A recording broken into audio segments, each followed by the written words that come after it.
No, thank you. I'm good, thank you. Oatmeal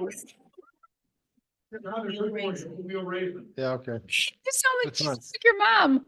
thank you. My mother-in-law tried to tell me French fries were healthy because it was potato.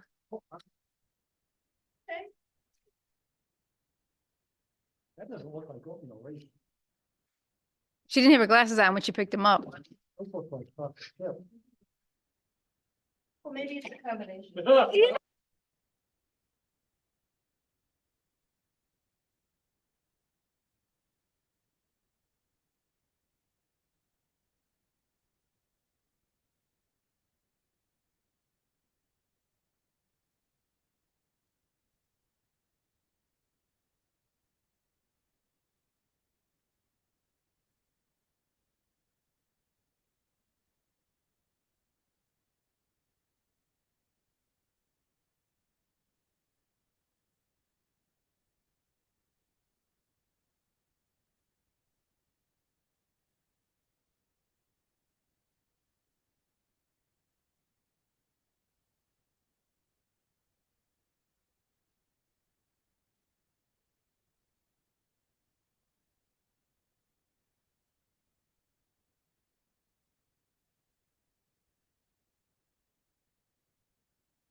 Pledge allegiance to the flag of the United States. To the republic for which it stands.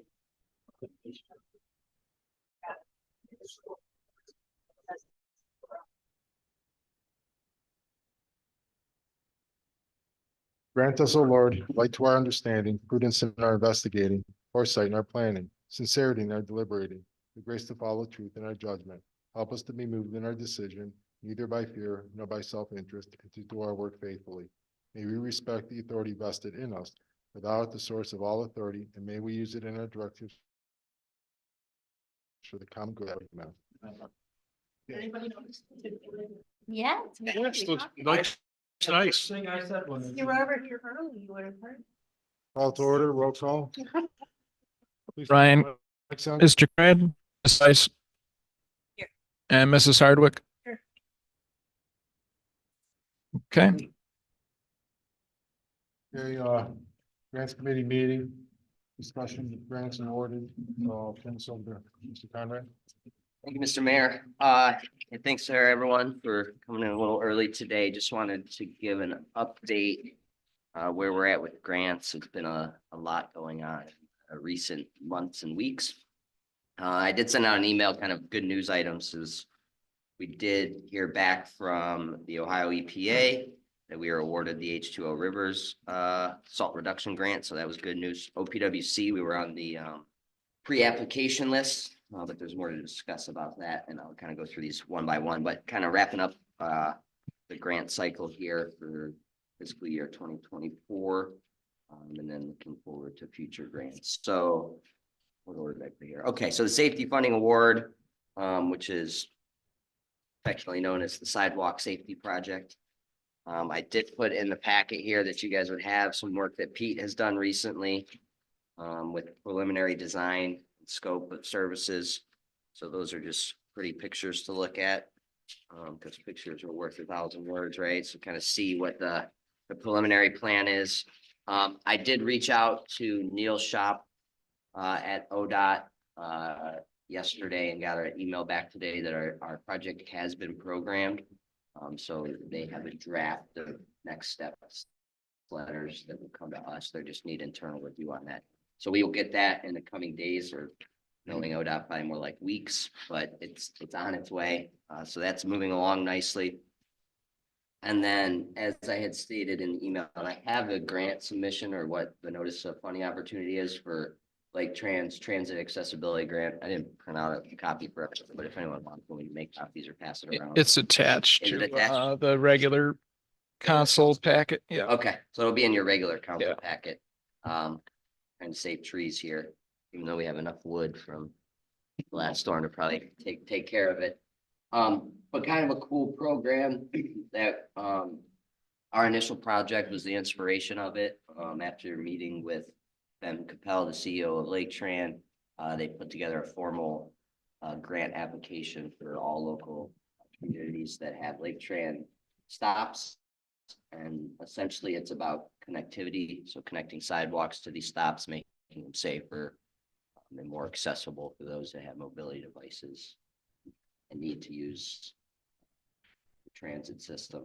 So we are working to apply for that, and we'll have ordinance 10-2024 tonight under consideration to apply for that grant. But you know, it's the last kind of piece of formal approval for funds from Lake Tran, right? We have a verbal, I'll call it gentleman's agreement with the CEO of Lake Tran. He can authorize up to $25,000 on his own, which he has already said he will do for at least the first two phases. So the design review and the environmental design review stages, so steps 1 and 2 of the project. We already have that understanding, but this will formalize the rest of the money. So the complete package, which it'll be, shoot, it's $120,000, something in that order. I can look up the firm number and share it with everyone after that. So that's where we're at with the ODOT safety funding grant award and the soon to be applied for Lake Tran accessibility grant. Any questions on that before I go on? Okay, I had touched on the chloride reduction grant award that we got from the Ohio EPA. Quite a lengthy agreement process we have to follow, so I'm Yes. lean heavily on our esteemed fiscal officer, help through that process. It's similar to I think there was an erosion control program we did in Lakeline. They had to fix something on the shoreline. So I think the quarterly reports are probably similar, but Okay, but something you're comfortable. yeah. You know, okay, perfect. It's like, they sent us like a 35-page document of an agreement that had to be signed. The mayor did sign it and accepted the award for that. So it was $10,723 of our $30-some thousand request. So we were awarded the funds to replace the salt spreader and new controls for that. So that'll help the guys when they're plowing to not waste salt and be able to salt more effectively. The intent of the grant is to reduce the amount of salt that ends up in Lake Erie. So you can control how much you're putting down in certain areas. You can not waste it, A, which is economical for the village, and B, not pollute the rivers, streams, and lakes around the state. So that was a nice surprise. It was actually the second round. So the first round, we did not win an award or weren't accepted, but there were so many people that submitted it that Governor DeWine opened it up for a second round. So we made the cut on the second round here. So it's kind of a surprise when I seen it. I got the email, the standard DeWine email that I get one of every day of what he's doing today. He's got COVID, by the way, so keep him in your prayers. But yeah, so it was in there and I clicked on it and I was looking through and I was like, oh man, that's us, we're on it. So like, we didn't get a formal letter for another week. So that's their new process, is they let DeWine announce everything and then the parties that are in charge of it will send it out. So that's a pretty straightforward one, with the exception of Is there a storage facility improvement on that too. There was, but we did not receive that portion. So we are looking for a new salt shed, right? Because if you've seen the one that's at the service garage, I don't even think we could put salt in it if we wanted to. It's pretty dilapidated. It's just plywood walls and a makeshift door. It's like something you'd see out in the country, really. But that was the hope, was to get both, but they did not accept that part of the grant and only partially funded it to give us the salt spreader. But still a win. We'll take the little wins when we can get them, especially because our old salt spreader is pretty old, right, John? Yeah, they're like 10 years old. Our current salt spreader. At least, yeah. Yeah. And they're just like poly bodies on them, and then they get all gunked up, and then the auger doesn't work as well. So it'll be a nice improvement. I'm sure the service guys will be happy to have it. Okay, any other questions on that? Cool. All right, moving on to agenda item 5 here. So the OPWC storm sewer grant. I had a nice story to tell about this, but we had got news today from our new neighbors, IDA Power LLC, I believe is the company. We had a tentative agreement with them because what's called the Northwest Storm Outfall, where all the storm sewers tie in and it dumps out into Lake Erie, runs along their property on the other side of the fence near the mayor's house and the service garage, that we would apply for grant funding because they were looking at repairing it anyways. And we would apply for OPWC grant funding, and then they would pay the other 40%. So the OPWC grant that we are listed on the pre-application list was for $184,400, or 60% ish of the total project, which would be $300,600. So the tentative agreement was with them was to pay 40% of it for $116,200. But the mayor had spoke to them today because there was a bunch of trees that had come down as well. And they have decided that they do not want to pursue that.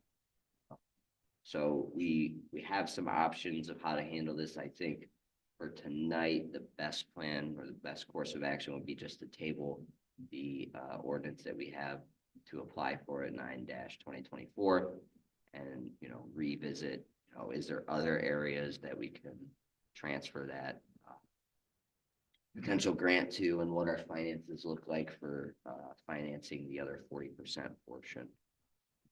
So yeah, the recommendation I have, unless anyone has a different idea, would be just to table that, and we can untable it if they change their minds and realize that it's in worse shape and want to kick in the $116,000, or there may be a potential to, change the scope of the grant submission for something more inside the village. There's some other areas that we definitely need improvements for, that if we can, get some grant funding and then finance or have budget for others, then maybe that's the route we go. But for the time being, Are they aware that where we are in the process and the fact that we're on the list? Mayor talked to him. I told them we got approval for it.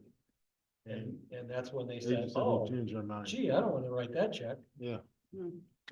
So I says, well, I thought you guys were looking at repairing it. He says, we were looking at options if we were to repair it. I says, well, that's not what the way I understood it.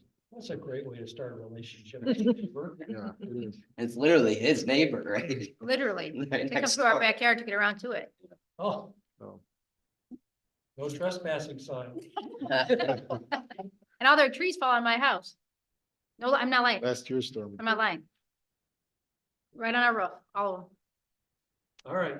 So yeah, unfortunate, but the way I look at it is we're still, as we've, ramped up these grant submissions and started to make relationships with these other bodies and government and bureaucracy, like we're starting to be seen and getting opportunities. So that's the positive I take from it.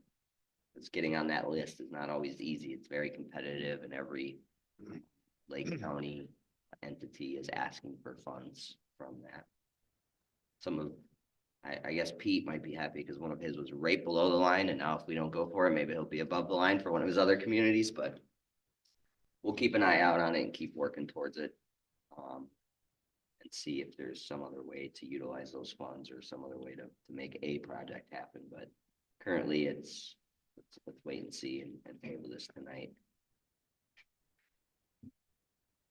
Any questions on that, comments? I'm assuming he didn't have any other suggestions for the 40%. We haven't talked about it yet, so we just found out like 2 o'clock, I think. The Okay. mayor talked to them and Yeah. he's been working on other stuff, so we're gonna wait. Then bug him later.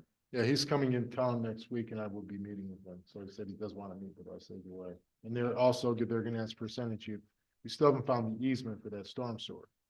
So we found it for the property that we're using there for our service garage, but nothing for the storm sewer outfall. So they're gonna be asking them for that also and looking into that. So hopefully we'll have some more answers next week. Okay. And maybe Don't we have another storm sewer outfall right here by the beach? Right here, yes. that one was replaced recently, or was it the other one? That was? This one here. Yeah, this one had already been replaced. And if we rank, I mean, the reason we were pursuing that is we had the local match part, right? And someone that was tentatively willing to partner with us, which is attractive for us because we don't have $116,000 laying around. But it's not our biggest storm sewer priority. It was just kind of low hanging fruit that we could get grant and match money for. So there's other projects that I think would be a better use if we're gonna, It's not in critical finances. condition. Correct. So that's at least another silver lining of it, is it wasn't critical condition. It didn't need an immediate repair. It was just, there was an opportunity that we were trying to go after. It wouldn't hurt to have a bigger outfall, right? Everything feeds into it. It would have been a nice project, but there's other areas that are in more critical condition that we might be able to look at and self-finance, if you will. And I don't think it's dead yet, right? It's when they come and you meet in person, maybe they reconsider. We find the easement and they know they own it. Tree happens to fall on it, Yeah. gets clogged up. All right. Okay, and then one that just came about recently was the NOPEC grant. I guess it kind of straddles more than just grants because we already have the funding through NOPEC, but the mayor has been in contact with First Energy about upgrading our street lights along Lakeshore Boulevard to LED street lights instead of the high pressure sodium street lights that are inefficient, old technology. We have 21 total streetlights in the village, Mayor, something like that. There's 19 plus there's one by the beach, I believe, over here. Okay, That's a separate one. so The other ones are all billed uh, together and that one's built separately.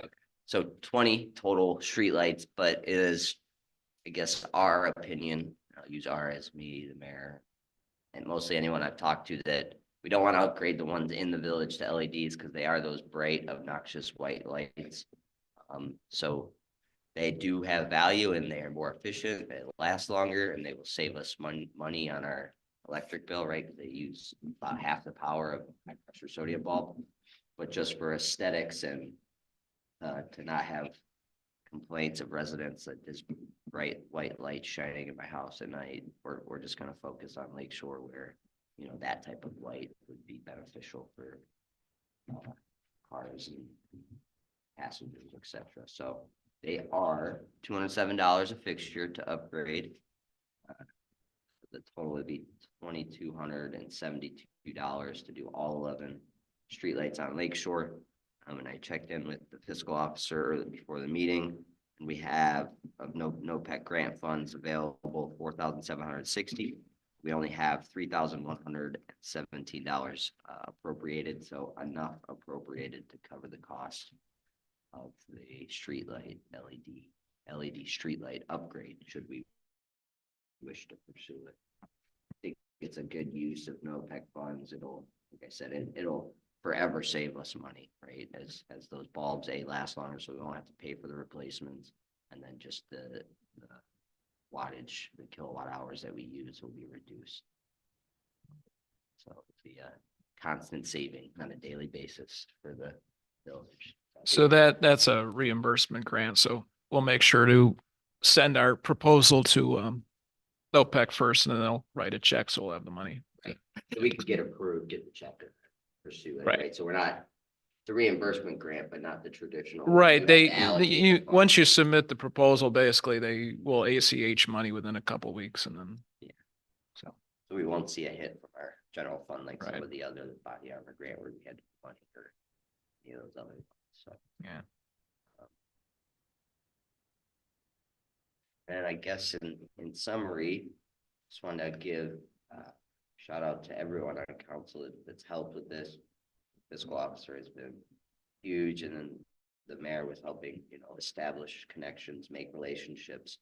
Before we heard that we weren't gonna get the match from IDA Power, we were at $1.63 million in total grant funds awarded thus far. And without that, we're still at $1.33 million. So I think that's a huge accomplishment and shows the hard work and dedication of everyone that's helped with these. So I can't thank everyone enough. And to you. Wow. Especially you with these. I gotta take that more. You're the credit. It almost pays your salary. I wish there was a part for administrative tasks, right? That you could like when I was in academic research, right? That's how all the professors get paid, right? You pay yourself a salary of $100,000 out of it, but these ones don't allow that, unfortunately. That would be nice. But yeah, we're making. Some of them do allow like administrative costs, but it's pretty minimal. Yeah, start coaching me up. That's both.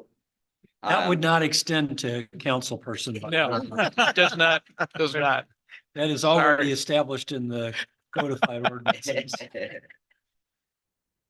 Yeah, but we're making progress. Like I said, then I started, we're being seen finally. It was the longest time that you'd put them out and hear nothing. I think just you keep shaking the tree and stuff will eventually fall out. And this is a testament to that. So we'll continue to hunt and search. And as I always say, if anything comes up or you see anything, please do pass it along and pursue it. And I guess the one that had come up recently was since Governor DeWine established emergency, whatever you call it, that there's a potential for funds there, but FEMA has already run out of money for this year. So, and there's another hurricane hitting. So second year in a row, middle hurricane season, FEMA has run out of money in the federal government. So I don't think there's going to be much there for little old Timberlake. And when you have huge hurricanes hitting other parts of the country and causing, there was a lot of damage here, don't get me wrong, but it's more of has to be a coordinated effort from the county that they send out an adjuster or appraiser and do it. So I don't know that the effort we'd have to put in is worth it, given that finances aren't really there to support. Wasn't there a designation though for the counties that were affected? Yes, and Lake County is one of them, but everything I read, there's a EMA, so it's got to be like a county emergency management authorization or whatever. So I think it has to be led by the county proper, and then they can disperse it to communities that are affected. If you remember, this all started with Cuyahoga County Commissioner was out front saying, because there's a certain level of damage that has to be reported before they can declare it an emergency. It's like $3.6 million, something like I think that. Lake County, it's like 1.1, Okay, a little bit less than that. yeah, but in Cuyahoga County, probably a little bigger. Right, because it'd be of, more. yeah, the population, the land mass. But he was out on the news, like, I don't say begging, but pleading with Governor DeWine to waive it during currently, because we will exceed that, and they of course have exceeded that. I'm sure Lake County's exceeded the 1.1 million, but it doesn't necessarily just release funds at that point. There's still a process, and they have to come around and look at it. So if the county decides to go for it, fall applying for any funding, potentially serve with that. Beyond that, it's a federal program. They deal with county, state directly, and let them disperse it. It's kind of like NOACA works, right? It's got to go through the MPO. I think for this, it has to go through the county's emergency management system. That's my limited understanding. If anyone knows otherwise, I'm all ears, but documents sent out. Again, when these federal grants or when it's the feds, it's quite a process. It looked very detailed. Yeah, and the long document, I'm like, we get 20 grand back. Is it really worth it on this one?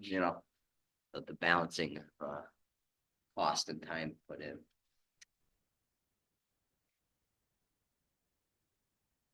But if you do hear anything, Mr. Lee, or any other, please let us know. I don't know. Definitely Do you definitely go- had do you go on the expenses. Commissioners meeting this week? Think online. Let's see if they bring it up, because I would think that the commissioners, there's certain things that they'd be dealing with that. Right. They didn't bring it up at the August 15th meeting they just had. Yeah, but that might have been too soon after The announcement or the the declaration. storm to have all the fallout. Okay, All right, well, I guess with that, I'll entertain a motion to close the grants committee. a motion to adjourn. I'll make a motion. Joyce makes the motion. I will second it. Conrad seconds.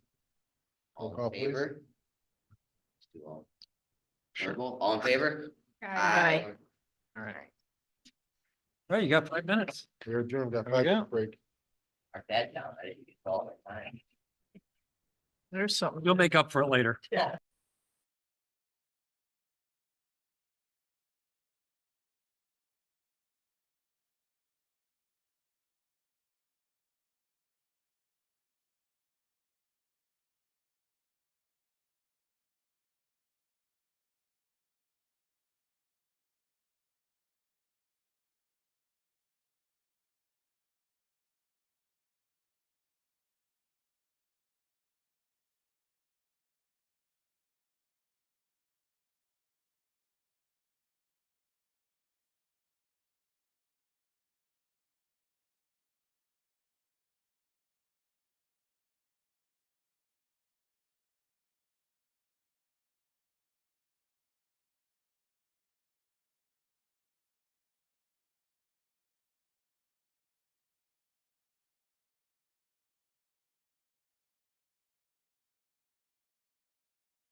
Take a seat.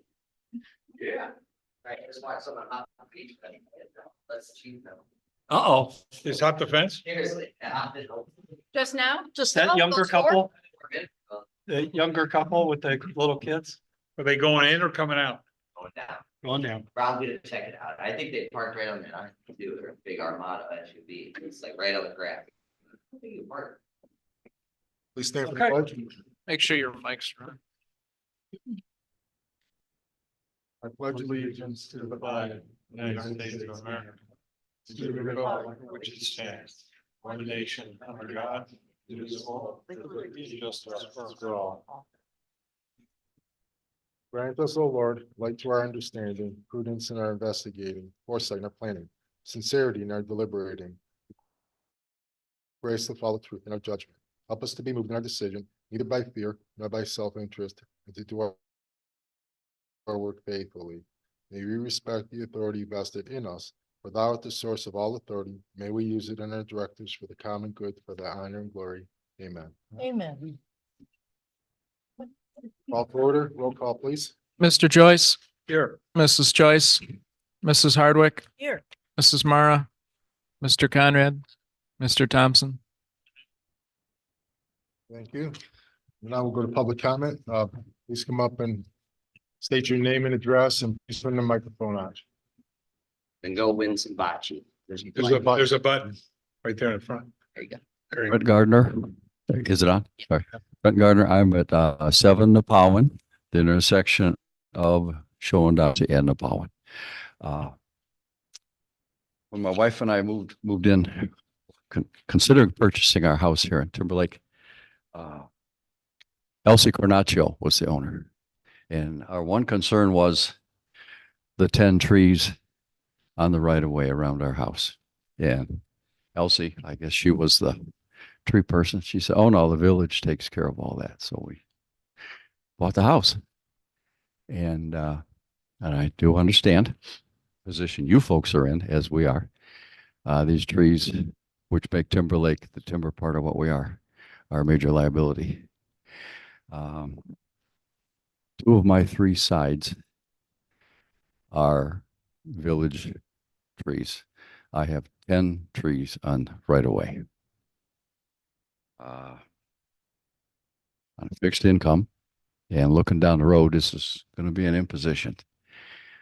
What's come to pass just recently is 3 of those trees, 2 of mine and 1 of the village trees, leaning right over the house. Thank God they did not go in our big storm. Would have taken the entire, any one of those 3 had the ability to take the whole house out. We had all 3 major trunks taken down. 2 of the trunks from our trees cost us $1,500. And the trunk on the village tree cost us $500. We're all in the same leaky boat with these trees. I just think mine's a little leakier than most of the residents who have trees in the village. And I don't earn that much working on a service department to cover all this in years to come, I think. But I'm asking you some consideration for this one tree. Cost us $500. The job is done. I had estimates, and this by far was, it was the gentleman who worked in the village with us here, Raymond Yoder. They did a great job, cleaned up, as they did in the village also. But I'm just asking you for your possible consideration here in this matter. I have his invoice if you question it at all. It's all here, but it did cost me $500. I realize you may not want to, or you may give me an answer tonight. That doesn't matter. I'm just asking for your consideration in this, what I think is a hardship. My part, and it's probably going to continue. That's the scary part for all of us. We're at the head end of this. Actually, that's it. Thank you. Thank you. And you have any questions, I'd be glad to answer them. It's just, I'm facing the same thing everybody else is in the village, but I just think I have a little more than everybody else. You have a copy of that, or is that? I do right here, sir. Okay, could you pass that over to me, please? Absolutely. Coming your way.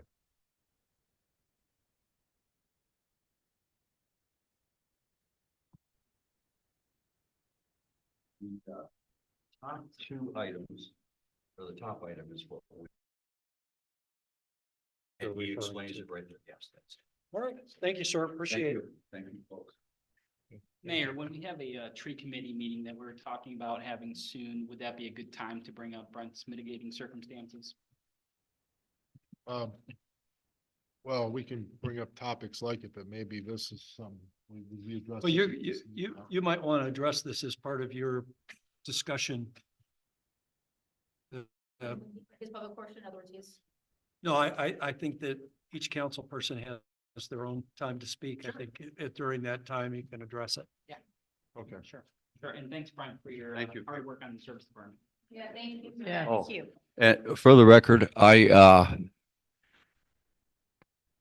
am so appreciative of all the work on the residents' parts. I mean, before I got out Tuesday evening, I know there was a crew of residents on East Shore with chainsaws and muscles clearing East Shore for us, doing our job. And the same was true on Showendasi. That was the first stop down there. They were out there with chainsaws and sawing up what they could. They realized the importance, why we have to have it open.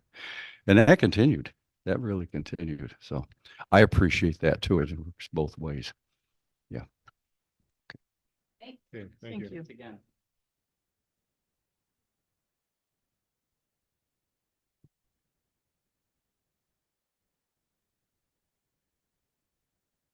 Okay, other public comment?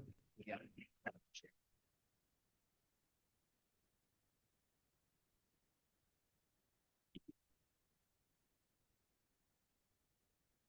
Okay, we'll go on to the regular reading disposition minutes.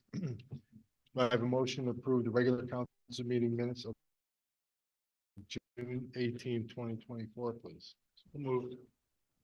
Joyce makes a motion. Second. Smart seconds, roll call, please. Mr. Joyce, Aye. Mrs. Joyce, Aye. Mrs. Hardwick. Aye. Mrs. Mara. Mr. Conrad. Aye. Mr. Thompson. Do I have a motion approving safety committee meeting minutes of July 22nd, 2024, please? Smart makes a motion. Well, second. Mr. Joyce seconds, roll call, please. Mr. Joyce. Aye. Mrs. Joyce. Aye. Mrs. Hardwick. Aye. Mrs. Mara. Mr. Conrad. Aye. Mr. Thompson. Aye. You. Lastly, do I have a motion approving these special council meeting minutes of July 22nd, 2024, please? Motion? Smart makes a motion. I'll second. Mrs. Joyce seconds. Any discussion on that? Roll call, please. Mr. Joyce. Aye. Mrs. Joyce. Ms. Hardwick. Aye. Mrs. Mara. Mr. Conrad. Aye. Mr. Thompson. Aye. I forgot there was a June 18th safety committee meeting also, so we need a motion for that one. Were those distributed? Yes. Okay, so do I have a motion to approve the safety committee meeting minutes of June 18th, 2024, please? I'll move for that. Mr. Joyce makes a motion. Second? Mrs. Meyer seconds. Any discussion on those? John, was that the one that I requested a revision to? No, that was the second one. Second one? Yeah. Okay, thank you. See ya. Okay, roll call, please. Mr. Joyce. Aye. Mrs. Joyce. Mrs. Hardwick. Aye. Mrs. Mara. Mr. Conrad. Aye. Mr. Thompson. Aye. Were those meeting minutes corrected for you? Yeah, I see it here. Name not provided. Thank you. Moving on to legislation, ordinance number 9-2024. An ordinance authorizing the mayor and fiscal officer to make application to the Ohio Public Works Commission on behalf of the village of Timberlake for OPWC round 939 grants and to accept grant funding awarded pursuant to application thereof and declare an emergency. Like to make a motion to table ordinance 9-2024. I have a motion to table. Do I have a second? Second that. Mr. Joyce seconds.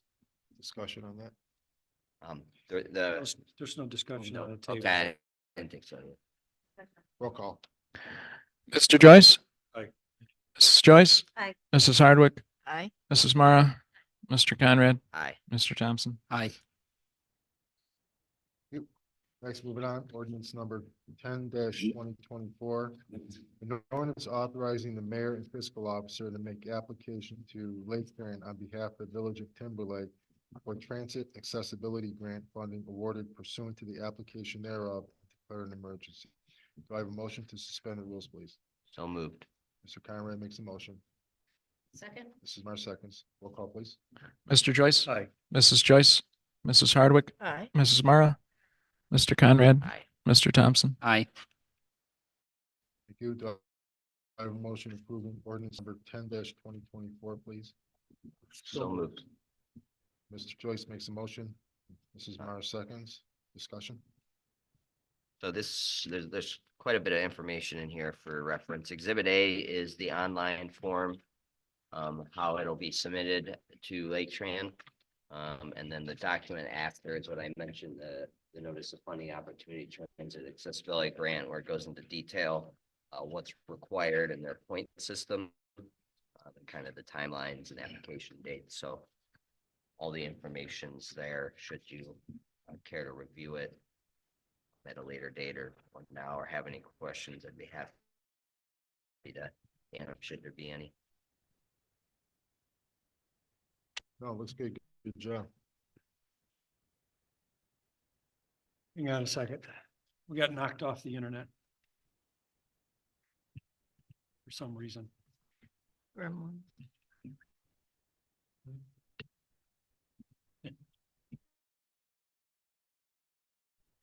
You prioritize that commercial. It's the internet here. It's not. Pay the bill. Don't be a smart out. If it's Spectrum, it could go down again. They were in my backyard working today. It's funny, there's AT&T and Spectrum there. I said, we're gonna have an internet fight. I didn't think AT&T serviced the village. They had a vest on, it said AT&T Uverse, so it Yeah, might, maybe it's Saw just, a couple. yeah, maybe yeah. just Lakeshore has the fiber optics currently. Lakeshore gets all the benefits. So New street light. new street light, new sidewalks, that's right. New bus station, Yeah. landscaping for all the people. And all the noise and accidents. You get action. It's action. You guys get You wanna see something out there, just come hang out for a day. There's something else to say too. Yep. All right, I Back. think we're back up. Take good notes. Fortunately, it's legislation, so it's a little easier. Think we're on roll call, correct? Are we back on? Yeah. Yeah. That's the Zoom. I think it's still connected to YouTube.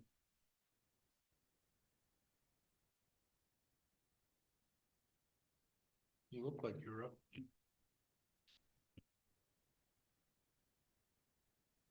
Oh, the Zoom stayed up, right? No, the Zoom, everything went down.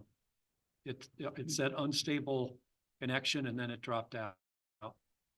When I came back on, it gave me up there twice, so.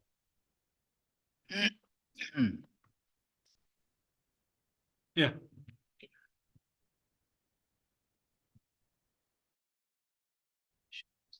Says I'm still, All right, so where did we drop off?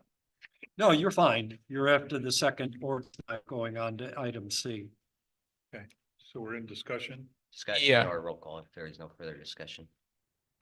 On 1024. Right. All right.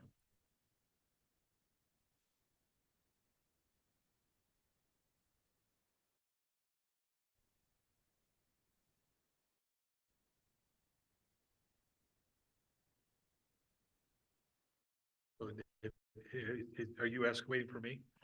No. Waiting for the mayor. Oh, roll call, right? Yep. Please. Mr. Joyce, Aye. Mrs. Joyce, Mrs. Hardwick, Mrs. Mara,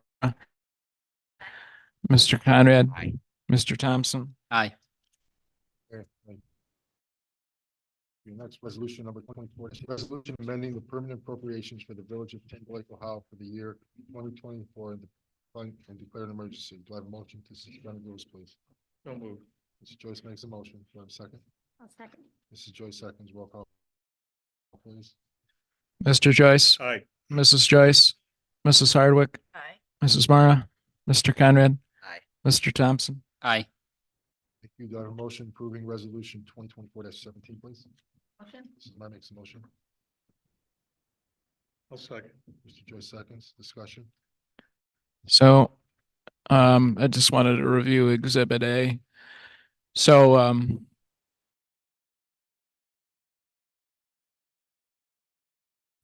in 100,790 insurance premiums, we're increasing that from 0 to $2,000.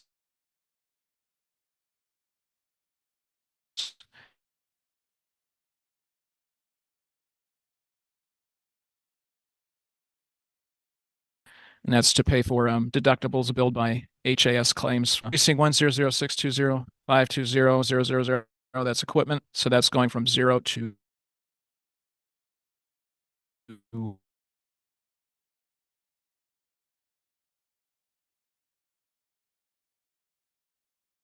$23, and that's to acquire our new documentation for reimbursement. And then 100,490,390,000 is other contractual services, and that's our tree line item. So hopefully increasing that from $16,000 to $26,000. We did use all the funding in that line item because of the storm damage. And we're looking at increasing Fund 2011 street construction, maintenance, repairs, other expenses, which is kind of a general, our budget lumps it into other expenses and personnel. So this is to increase the overall appropriation and other expenses from $5,500 to $8,700 because we did have to use some of the funds in that to pay for storm damages as well. And the same for Fund 2021 State Highway Other Expense. So looking at increasing that from $2,500 to $3,300 total. Lakeshore Fund, see, we share money. Nice of you. So John, when we move things around, we're taking it from places where we don't think we're going to spend the money. Well, the way the budget's set up currently is that we have it allocated between personnel and then other expenses for the most part.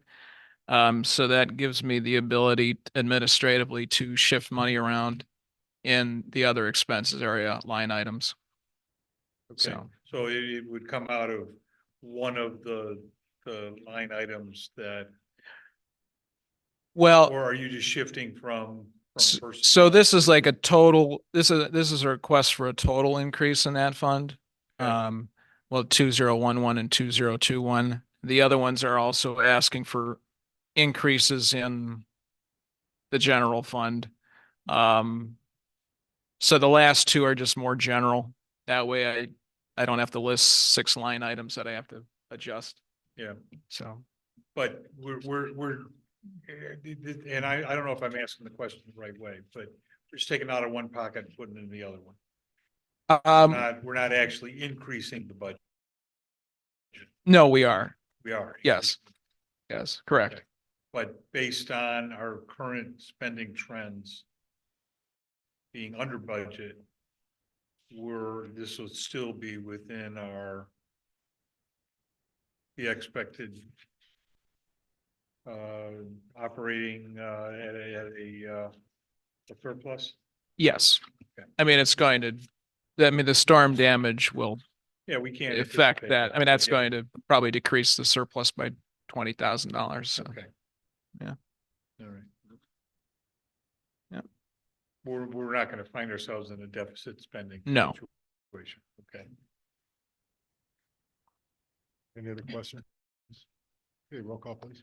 Mr. Joyce, Aye. Mrs. Joyce, Aye. Mrs. Hardwick, Aye. Mrs. Mara, Aye. Mr. Conrad, Aye. Mr. Thompson. Aye. You. Next is resolution 2024-18, a resolution establishing the 4202 sidewalk construction fund of the Timberlake Village, Ohio, and declaring an emergency. Do I have a motion to suspend the rules, please? So moved. Mr. Conrad makes a motion. Second. Mrs. Meyer seconds. Roll call, please. Mr. Joyce, Aye. Mrs. Joyce, Aye. Mrs. Hardwick, Mrs. Mara, Mr. Conrad, Mr. Thompson. Aye.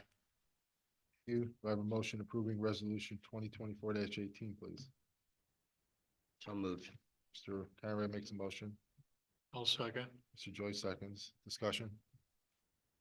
So this is just establishing a fund so we can properly, I guess, show the local match and the various grant funding and all those expenses going in and on that. So that'll be for the sidewalk project, which will be coming up within the next, I mean, some of the expenses will be earlier than that, but the majority will be in 2026. Bulk of it. Right. But there'll be 26. some design and expenses and type stuff like that. That Yeah, will and this- be This is pretty much standard protocol. Right. For a big. right project for, With grant funding. correct. Make its own fund to track. Right. Allocate, okay. Good. Thank you. Roll call, please. Mr. Joyce, Aye. Mrs. Joyce, Mrs. Hardwick, Aye. Mrs. Mara, Mr. Conrad, Aye. Mr. Thompson. Aye. Okay, thank you. Next is resolution 2024-19. A resolution establishing the 4203 Stormwater Construction Fund of Timberlake Village, Ohio, and declare an emergency. Should we table this one as well, Mr. O'Leary, since it's tied to the other one? Yes, Can I make a motion now, or do we have to declare emergency? now would be the time. Make a motion to table resolution 2024-19. I'll second. Makes a motion. Mr. Thompson seconds. Roll call, please. Mr. Joyce, Aye. Mrs. Joyce, Aye. Mrs. Hardwick, Aye. Mrs. Mara, Mr. Conrad, Aye. Mr. Thompson. Aye. Lastly is resolution 2024-20, a resolution establishing the 2904 Ohio Funds National Opioid Settlement Fund of the Village of Timberlake Village, Ohio, and declare an emergency. Do I have a motion to suspend the rules, please? Moved. Joyce makes a motion. Do I have a second? Second. Mr. Conrad seconds. Roll call, please. Mr. Joyce, Aye. Mrs. Joyce, Mrs. Hardwick, Aye. Mrs. Mara, Mr. Conrad, Aye. Mr. Thompson. Aye. Thank you. Do I have a motion approving resolution 2024-20? So moved. Mr. Conrad makes a motion. I'll second. Mrs. Joyce seconds. Discussion. So we, there were, I guess there was quite a bit of litigation about against the pharmaceutical companies because of the opioid crisis, and we already did actually receive funds from several national opioid trusts, which I think they were CVS, Walgreens, and then Walmart. So it's not a ton of money. It's a little under $900, but the settlement requires very specific uses, so it has to be set aside. The funds have to be set aside in a separate fund. I received 3 more emails from other settlements, Kroger and a couple other ones, so there should be more coming. Right. So eventually there'd be some coming from those other entities. And it's the details of where it can be spent are Are in that outlined bulletin that I listed. 2022-03. It's a pretty There- detailed bulletin. Yeah, and it's a very narrow window Right. for help, whether it's mental health assistance or, police training, maybe a use that we could have of how to deal with and mitigate the opioid crisis that we're all experiencing in this country, and, potentially train officers instead of incarceration or punishment, finding them the resources to get help. So it's kind of shifting it from the old model of punish people that are struggling and getting them rehabilitated and getting them the help they need. So it's going to be challenge to find, like when I read through it, it's gonna be a challenge for us. Like, we're not gonna set up a rehab center or a counseling center in Timberlake, but the only thing I could think of, unless you read otherwise, is, maybe police training on how to handle it, or I think it could also be used for like educational, like information. So, like, have pamphlets out. right. So there could Separate be, and apart from this, the county has received additional funds. I'm on the Region 13 as legal counsel for the commissioners. And we've just allocated money that adds services in juvenile court and in other outpatient areas throughout the county to provide additional services, funding for staffing in order to specifically deal with the opioid crisis. So it sort of dovetails into that. That's great. Any ideas you have of how we could help with that, or? Well, I think training is probably the biggest thing because, you know, we're not going to recreate the wheel as it pertains to treatment. That's all being done by UH and other professionals in the county. Sure. What we need to do is learn how to tap into that. There's a recovery piece, but there's also a employment piece to that.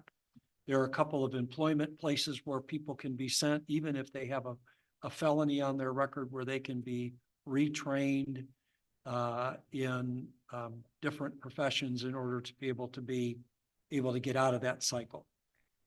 So. Like, do our officers carry Narcan or been trained on that or anything like that? Right, but sometimes we're the first one on the scene. So just thoughts, you know, anything we can do to stem. I think the this. squads carry them. Yeah. Oh, yeah, they definitely do. Now, was this determined on a per capita basis?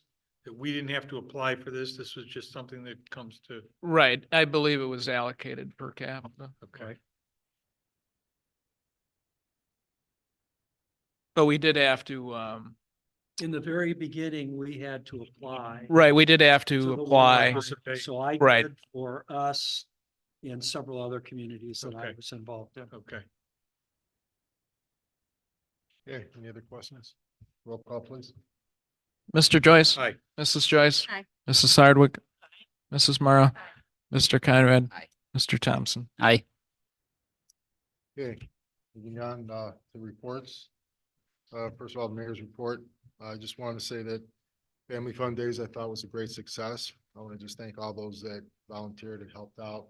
I'm sure my wife will take care of congratulating and like I said, thanking everyone and naming everyone. So I'll leave that up to you. And then I'm sure everyone's got their stories to tell also. So, but week later, of course, we got hit with that major tornado and we had another major cleanup effort going on in the village. So it was great to see. As soon as we got hit, I went out there, of course, with my chainsaw, but then all the residents just start coming out of their doors with chainsaws and with just moving, helping out, just cleaning and opening up the roads. Even my neighbor next door, George Transky, he came out when he saw me going out with mine. He grabbed his, got his going and went on East Shore to open up one lane because East Shore was blocked in both directions. And there was two trees that went down. They were so large, we had to wait till the next day to get the big crane out here to move them. But we got one lane open thanks to them. And then actually Steve Doyle, who helped us out with the funding on the dump truck. He also came out with his chainsaw and helped out. And then there's many other neighbors, too many to talk, to discuss. And again, Mr. Thompson will take care of or go into detail about the cleanup on that. But it was just great to see all the neighbors helping neighbors and even accommodating people who had generators. We saw extension cords running across the street next doors, just around houses. It was just great to see all that, you know, just neighbors helping neighbors. It was the community really came together. So that was good to see. Want to touch on the service department was requesting for the longest time that we put in another doggy poop station. We have two of them set up. One of them was donated by the Village Club a few years back. I know my wife and I donated one also. We had one set up here at up at the Village Hall here at Parcel A. And we have one at the middle of the village at the circle. We installed one more at Wobbin Park. So now we have three. Hopefully that'll help out. And, you know, we're just asking people that, of course, that they please use them. They're there to be used. And then again, put the waste in those cans because those cans seal up and we don't have that stench because that was the problem we were having at Wobbin Park. They were throwing it in the trash receptacle there.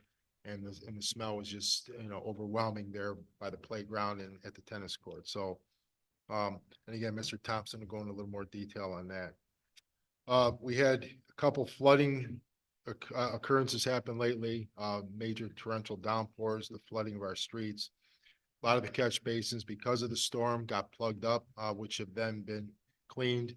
But then there's some other areas where you've got very small, black corrugated 6-inch pipe just for these catch basins tying them in, and they're filled with roots, debris and so forth. So we're gonna go out next, week. We're gonna have, Lake County Sewer come out and flush and clean and also, get rid of, try to catch a lot of those roots that are in there. But again, we're gonna ask that now that we're coming up fall again, there's gonna be a lot of leaves that, a lot of these catch basins are right on the edge of the road and the tree lawn area. So we're gonna ask the residents, please don't pile any leaves up there, and also to try to keep those grates clean. We try to keep up with service, but again, it's up to each property owner to keep their property clean. And again, it would be a tremendous help if they can keep especially at the top of the catch basin, so that the leaves don't wash in there and plug it up this way when we do get these heavy rains. But problem we're always gonna have until we get a grant large enough to upgrade the sewer system is that, just like draining a bathtub, we get dumped down with these rains. It's only got a 6-inch pipe, and in some other areas, 12-inch pipe to go through, and you just have a tremendous amount of water trying to drain, and it just takes hours to drain now. We've had probably, on the average, we're having 300 to 400-year storms a year now, and they should be coming every 100 years. So it's just, our system is way over, undersized. And again, we're going to try to get hopefully, some safety grants too, because it becomes a hazard when these streets fill up with water and people need to drive through them. And then you have kids playing in, which is not a good condition either. So we're looking into that. And lastly, I want to talk about, we're all going to be getting a property tax increase. They did their sextennial evaluation. And again, I don't agree with the way they, evaluate these homes and the way they do it. And again, I believe that on average, they're going to be a 30% increase for, the village of Timberlake on an average for all the homes in Timberlake, except for the homes that live along the lakeside. Those are going to increase about 68% average. It's I don't- 68? 68%. yes. Just got our. And yours was more, right? Mine personally is gonna be 86%. There's a website you can go to. It's called your2024value.com. It's YOUR 2024 VALUE.com. Your2024value.com. And if you go to the GIS neighborhood comparison dashboard, there's a link right there. It's right there on the first page. You go to that and it'll bring up a map, and you go to GIS, it'll tell you, bring you right to you can punch in your address. It'll bring up your home and it'll tell you exactly what the increase of valuation is, what it was in 2023, and what they're going to raise it up to in 2024. I know not just myself, but I know a lot of people who are hearing about this is going to file an appeal, and we're going to have to contest that evaluation. We may even look into maybe even getting groups of people together, even the whole community together to do this. Again, a lot of these homes, what they're doing is they're taxing not just the seniors, but even the working families right out of their homes. Most people, we just got hit with major inflation, and now this is really just another inflationary tax that they do to increase it. And again, I know on our property tax, 61% of it goes to Willoughby East Lake schools. And they've got one of the lowest proficiency scores in the nation, which is pretty terrible. So, and now I heard that they want to try to take away vouchers from people who want a choice of maybe getting a better education for their child somewhere else, which is only temporary, until they get out of school. And then, of course, we're going to be still paying Willoughby East Lake School our tax money until basically we die. So, again, I will be contesting that. I'll be updating the residents more on that, and as I get more into it and find out more about that. But Mayor, yes, can we post that on our Timberlake website, the home valuation and the document outlining how and the link. to contest it? And I think, I'll offer it. I'm sure you will too. If anyone has questions, we've been pretty well, paying attention to it and well in tune with it. So it can help point residents in the right direction or where to get resources if they need it, should they want to contest the valuation, because it was shocking seeing the values. And because Timberlake is a nice community, we're almost being penalized for it. So our rate of increase is higher than most I in think Lake the County. entire county is being penalized. Well, don't I think it's just agree, Timberlake. but I Concord think it's- Township, so Auditor Galloway's is less than mine, right? Right. And he lives in Concord Township with Right. a way nicer property and house than I have. So there is imbalance because of Timberlake is viewed as a community of where people want to live. So it increased our value, which is a good thing. when you go to sell your house, but until you sell your house, you don't realize that gain. So it's unfortunate that this is the time that it's happening by statute from the state. And there's definitely some work to be done at the state. And I know me and the mayor and others have discussed it with our representatives at the state level to try and see if we can't make a change or have them lobby And the for a word, change. word to the wise, if you choose to contest this, and Kevin, you can speak to this if you want, you can't just go in and say, I don't agree. Right. You Yeah. have to go in with Yeah, you should your own provide, separate evaluation done by a certified appraiser in order to have any chance right. to fight it. You can document the condition of your major expenses such as your roof, things like that. That could help because you can say, hey, look, I got a $20,000 roof, and if that's in bad condition, that should help to depreciate your value. Cuyahoga County actually sends out forms and explains all this. I was waiting for mine from Lake County, and they didn't That do could it. be They're gonna happen. trying to slip it under the radar, but there might be a deadline too. So Cuyahoga County's the end of this month to contest. So if anyone does want to contest, they're going to want to jump on that website and see if there is a deadline to contest. Also, if you recently purchased your home, I mean, it's probably inflated anyway because of the recent home values, but you could submit your recent or what you purchased your home for, even if it was 10 years ago, and you say, look, I don't think the value went up that much in 10 years. So all of that kind of stuff helps. Any documentation that you can provide helps. Your opinion will not hold a lot of weight. Also, like I said, my daughter went, she had all her ducks in a row. She did get it reduced. Yeah. But she had all her ducks in a row, the Right. appraisal, the whole bit.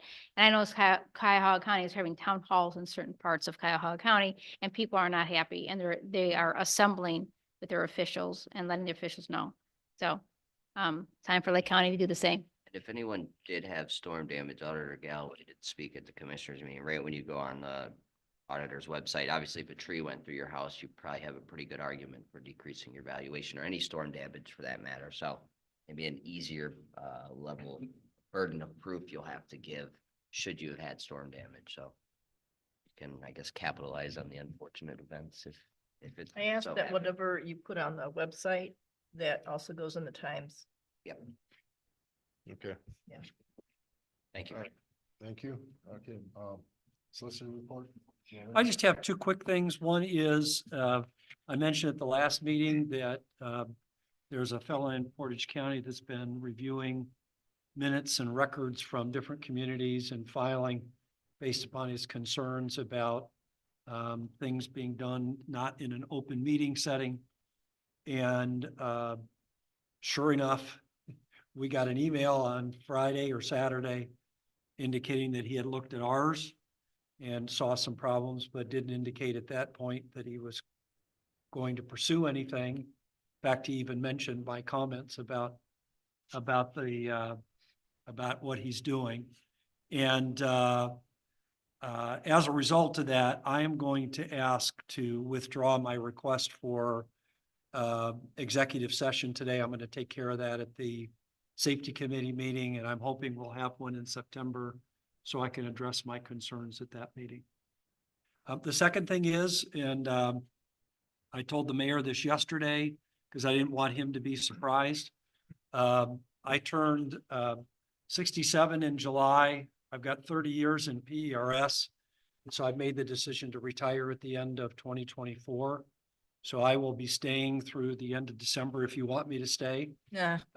And I will assist in finding a replacement. If that carries into 2025, a couple of months, I'm not going to leave you in the lurch, but it's time. So anyway, those are the two things I have. Congratulations. Congratulations. Yeah. Thanks. Act like you mean it, Mayor. He's never good at faking. No. Good mission. Okay, Mrs. Hardwick, Village Hall. report. We do have the generator here at the Village Hall. And I don't know that residents know that we have it here. We don't have an emergency management team or group of people or group of residents that could come in here as people come in, you know, we would have coffee possible for people, you know, who don't have the electricity. And just utilize our building for cell phones. I mean, there's plugs everywhere and I don't know how to get that word out and get volunteers to sign up to do, you know, or if we open it from 2 to 4, so-and-so will be here. If we open it from, you know, 11 to 3 or something that when these disasters happen, you know, that generator is there and it's being underutilized for our village. You have to work on that as a council, yeah, evidently. I mean, to make it efficient for people to use. This street, that street, these addresses, what have you, in case you need, right? We don't, that was the biggest complaint. I don't know if I'm taking up your time. The biggest complaint, well, how do you, ma'am, I don't know any much more than you do, because when there's no power, there was no power. There was no email, there was no internet, there was no texting, our phones weren't working, so there was no way to, ironically, the Timberlake rumorville doesn't work right at that time.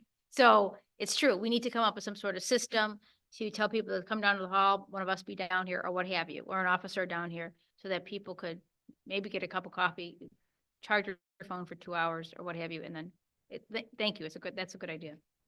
Yeah, I've often wondered why we don't utilize it, and it's tough when those storms hit, that everyone's out, including ourselves, to announce it. And I think we were using the Village Club Facebook as the kind of way Yeah. to notify Yeah. residents, and I don't know that that's the No, best it's not. route, People but it's couldn't all get we on have. Facebook. Yeah, People couldn't get on Facebook. So Right. everyone was telling me, I was telling, Village you know, Club. Village Club to post it, but then people, and a lot of people don't get on Facebook.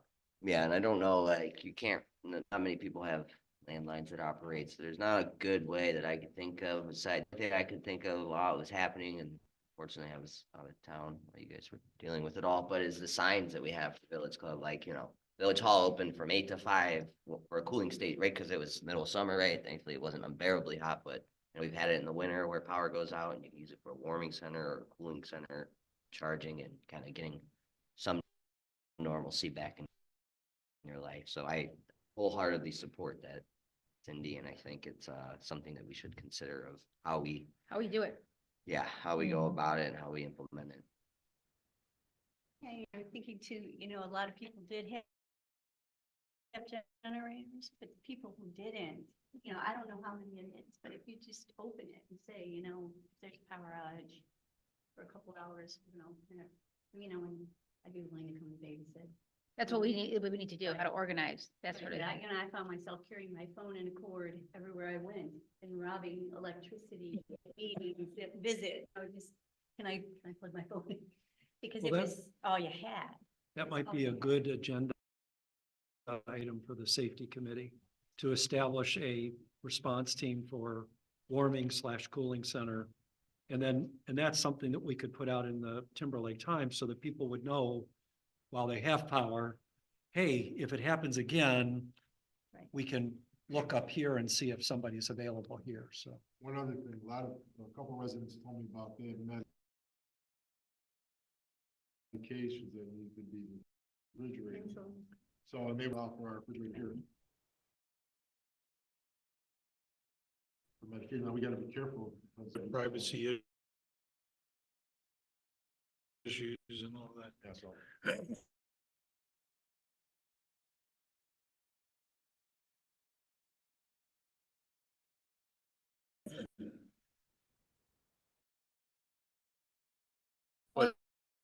There's a lot to Person's think about. bringing their own stuff, and hip, have to consider, and then little bit by little bit, we can go through and address it in place that we can then put in at a regular meeting and then in the Timberlake Times so that people will know. Yeah, so if it does happen again, it's already a known process or an established process. That might be worth a postcard. Yeah. Too. Cindy, something to potentially think, I know Eastlake Senior Center opened up theirs, so maybe inspiration from other local communities, how they manage it, if you. Everybody handles it differently. Okay. I know that there was an ice storm when I was out in Madison, whereby the only place that had power was the medical facility that I was working at. And we ended up moving nursing home patients from nursing home over there because they had no place else that they could discharge them to. So, I mean, it's a community by community thing, based upon four things that you'd want to provide. And like you said, either a postcard or something. Once we know how, okay, the call goes to Margaret. And then Margaret then initiates, the police department will have to be involved because all of a sudden they're going to have neighbors. So, I mean, it's that kind of stuff that you have to flush out at the safety committee meeting. Okay. Great idea. Good thought. Thank you. I have one every now Every and once again. Even a blind squirrel. You have any numbers for the rental or? No, Okay. I do have some already for 2025. So, Okay, Mr. Conrad? Yeah, I guess just for those that came in late, the public, we did have a grants committee meeting, talked about quite a bit of work that's been done by the grant committee and the mayor, accepting grants, finding grants, applying for grants. So you check, there's a lot of stuff in the packet today that you might be interested in. I guess for the public, I'll just state the bottom line figure of this year so far. We brought in $1.33 million in grant funding to the village of Timberlake from various sources: ODOT, Ohio EPA, NOPEC, etc. So we're making progress on that front. that's never been done before, has it? I haven't been here that long, but I have a feeling that order of magnitude, no. I mean, it's twice our annual operating. Right, that's the highest amount. So yeah, we've had. it's unprecedented, and due to the hard work of this administration, I can't, the mayor and council and Mr. Roskis and Mr. Leary and everyone involved enough of how well of I won't call it a well-oiled machine. We have some kinks and squeaks here and there, but we are pointed in the same direction and work well Most of together. all, thank yourself. You don't give yourself kudos. Thank you. Thank you. And then I guess just touching on the storm, it's twice. I mean, since I lived here, we've had numerous what you call 100-year storms, and it seems to be just common practice these days that the climate is changing, and we have more and more storms that lead to damage and power outages and trees falling down, and it's shifted from, we used to get dumped on with snow, and now it's just trees falling and tornadoes, and earthquakes out in Lake Erie that would happen a couple days later. It's like we're something's upset Mother Earth here. But I was not, so it hit at 4 o'clock, and I had to leave at 5 o'clock for a vacation that had been planned. So thankfully I was out of the village the whole time the power was out, and came back. I was in Mansfield on the way driving back from Nashville when it was turned back on. So I didn't have to use the word suffer through not having power, but I did come home to a heaping mess of tree debris that First Energy was cleaning up power lines, because the neighbor behind me tree had hit the power lines that ran in between Lakeshore houses and the Shawandasi houses, and likely the cause of most of the power outage, because it took out those main lines that are fed from Lakeshore. So came home, they left all the debris in my yard, right? Not the yard where the tree was at, which, okay. So, as soon as I got home that day at 7 o'clock, I got to it, and I can't thank the mayor enough, who was kind enough to come with his 2 chainsaws and his flip-flops and help me cut up. And then, another neighbor in the back, the Julians had a trailer, so we loaded it up, because I only had a day to get it all cleaned up and put out for the company that we contracted that was coming to pick up debris, which was unfortunate. I didn't have much time to do it, but I think everyone tonight will say how astounded I am always when these emergencies happen and these incidents happen. That's the value of Timberlake, is it comes together, helps neighbors help neighbors, and we get it done. Come hell or high water, we find a way to get the village back to its normal working order. And that's kudos to the service department, to the mayor, Kevin on trees. I mean, I know we had a group chat going. We were all kind of doing different things. just trying to help as best I could from Nashville. It wasn't much help, but it just always amazes me how well this council, how well this village bands together. And, like, I know some other communities did offer, some cleanup services, but I think anytime something happens, the current administration is more than willing to fork over some funds and time and resources to help everyone that lives here. And I don't think you get that, or at least that feel of that community in larger communities and municipalities around us. And it's just, it's one of the plus sides of living in Timberlake. There's some other things that I would like to do without, but you don't get the good without the bad. And that's one of them that I've always been amazed by. And just, I heard stories from my other neighbors. If no one had power, no one had TV, and no one had internet. So now you have to talk to your neighbors, which could be good or bad, right? So people were out and talking to people that might not have talked to each other for months, right? Almost like when the thaw happens after winter and now everyone's back outside. You're like, oh, I haven't seen you in a while. You grew a beard, that type of thing. So it was really cool to see, even for that short amount of time. So, and then the mayor touched on this, but I'll reiterate that Lake County Sewer will be coming out tentatively next week. Mr. Fiscal, I'm sure we have money allocated that we can do another. I've looked, I think we have. And so it'll be another similar flushing fee.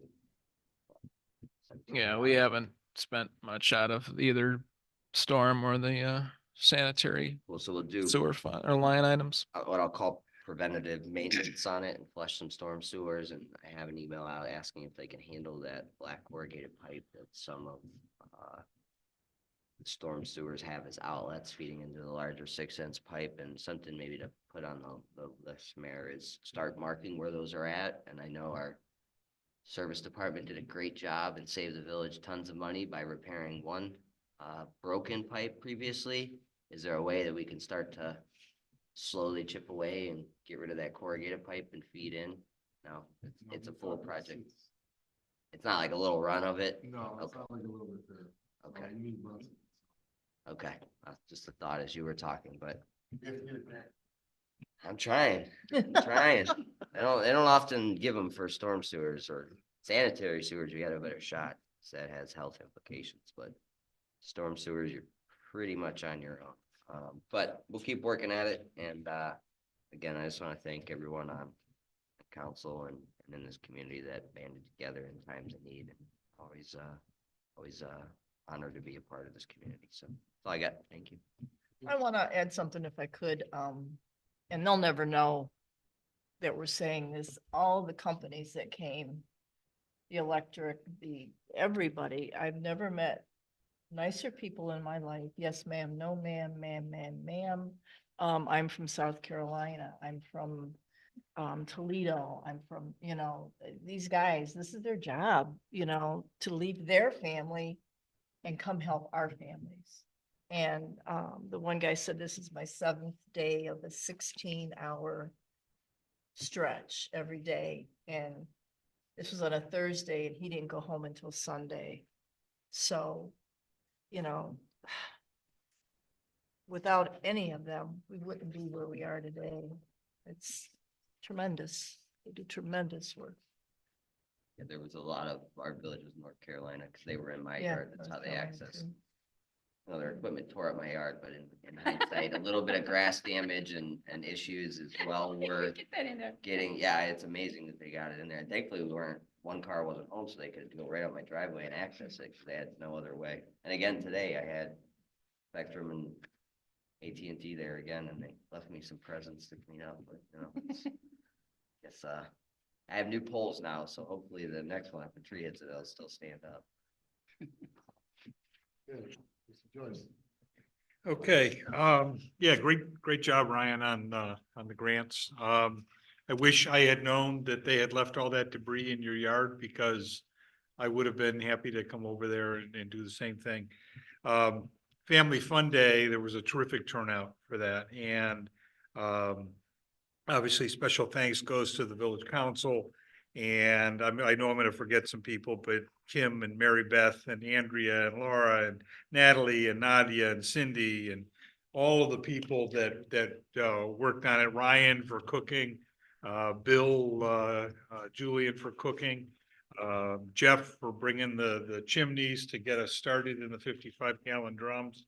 You know, the mayor and Mrs. Mara here, Cindy, you know, all of the stuff that people were doing to bring it all together. And it was sort of a preview of what was going to happen the following Tuesday afternoon, because it was the initial gathering, the fun part of the gathering, then came the work after the storm. But you know, I think that all of us, you know, we're in communication with one another. Kevin, what a great job you did in terms of coordinating the various cleanup efforts. I know council people, I myself fielded some phone calls from residents that wanted to make sure that their properties, especially on Lakeshore Boulevard, were going to be addressed. Because a lot of times we look to inside the village for where the cleanup is, and it's a problem because the police actually have to escort them as they're going down Lakeshore Boulevard, because it is such an enormous footprint that they take as they do it. But Kevin, what a great touch doing Biagio's. I thought that was great, especially with these guys from out of town. Let them see what real donuts are like, you know. The mayor and service department guys getting out there and doing all the cleanup, that was terrific.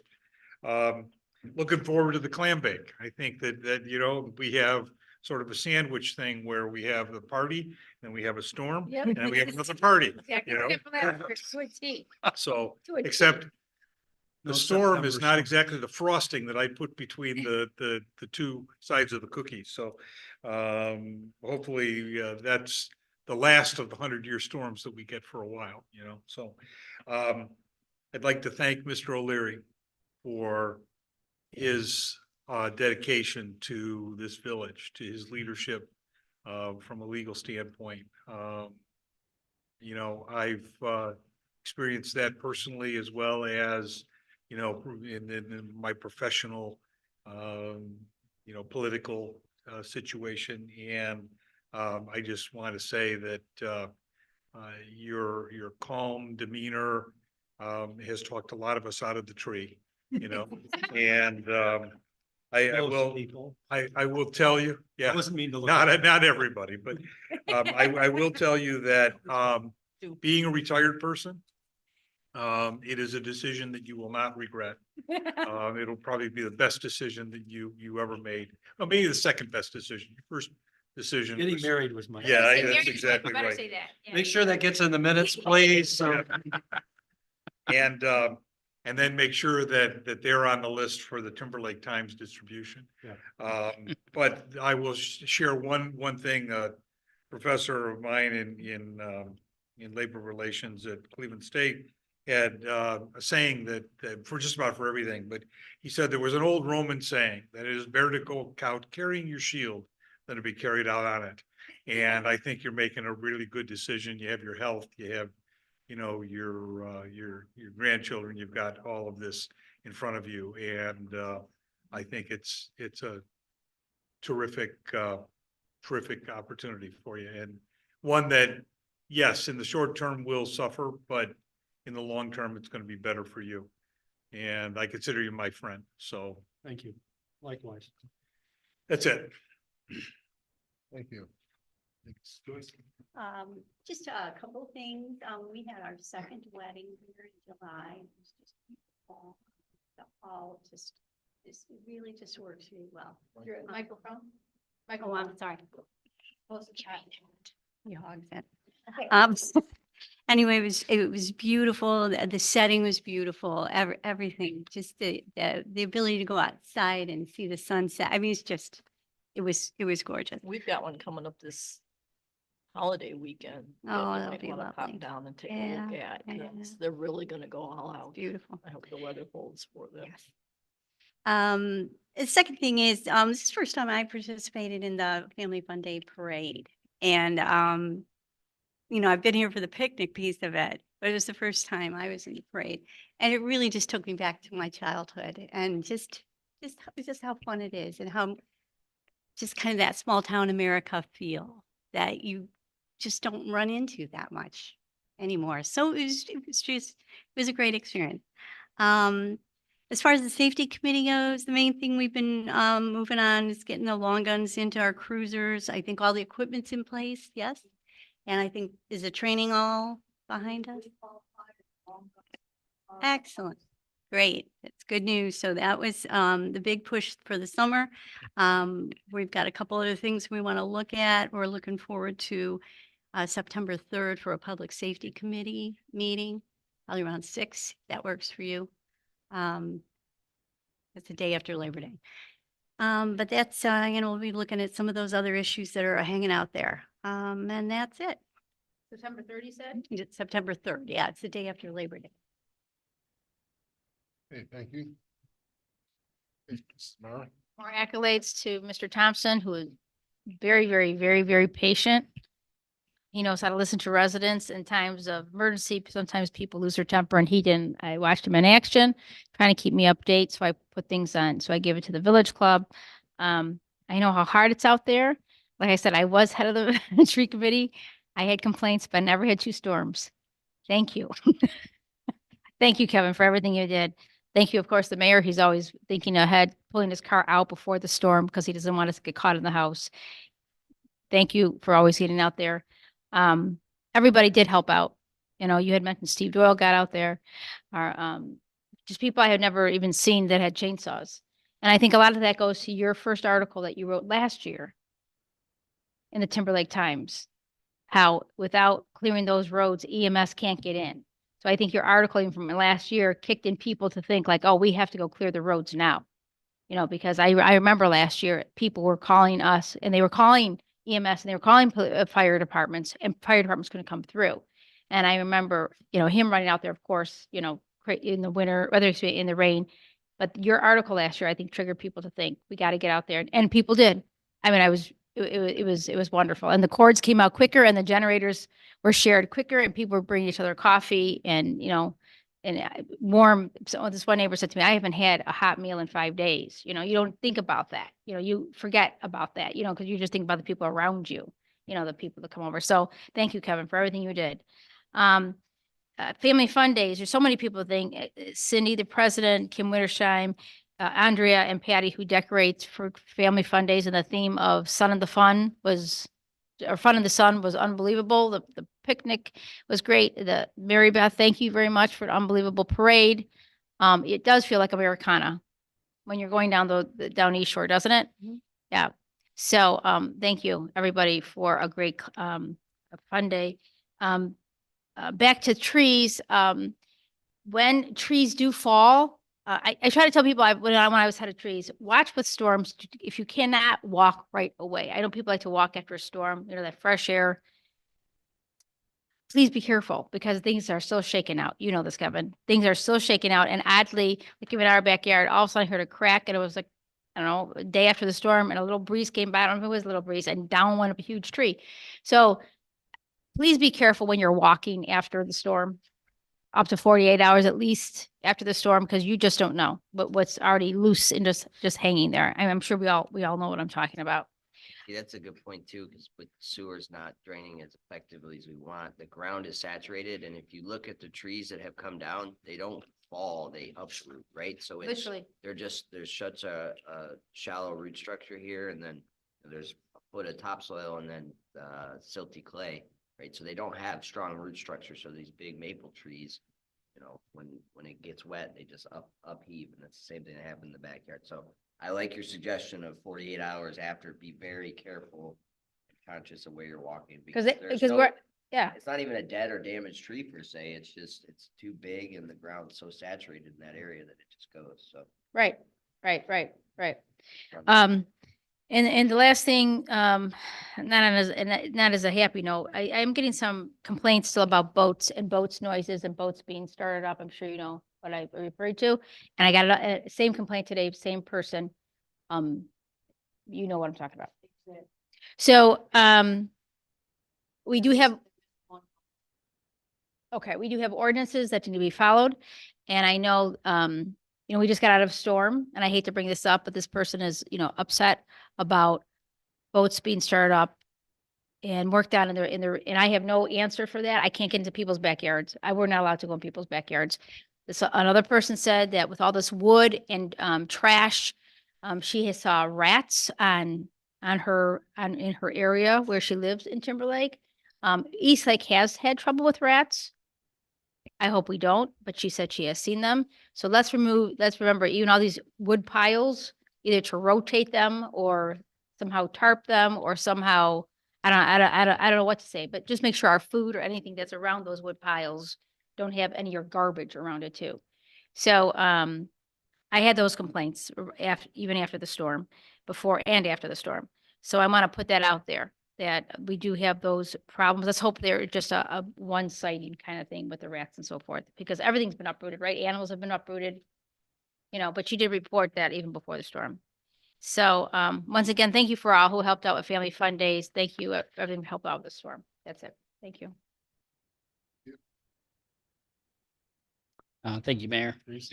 First, I'd like to congratulate and thank Mr. O'Leary for his years of public service.